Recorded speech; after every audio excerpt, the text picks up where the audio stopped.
స్త్రీ దాసురాలిగా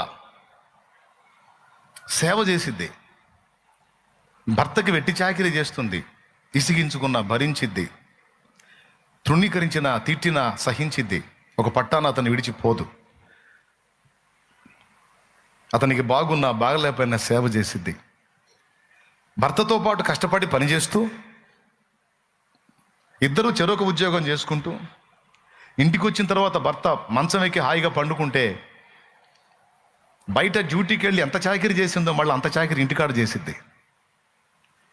కానీ ఏనాడు కూడా నేను రెండింతలు పని చేస్తున్నానని అనదు. వస్తాడు, ఆ కాళ్ళు చేతులు మొంగడుతాడు, పోయి బెడ్ ఎక్కుతాడు, కాఫీ పెట్టు అంటాడు.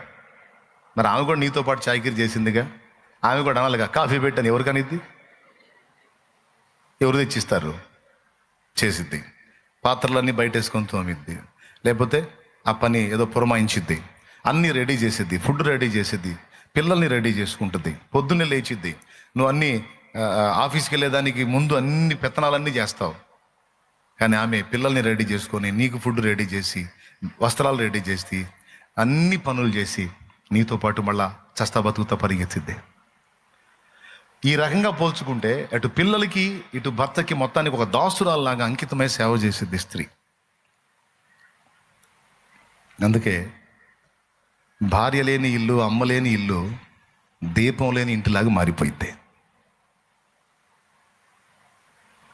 ఇల్లాలు ఇంటికి దీపం అన్నారు.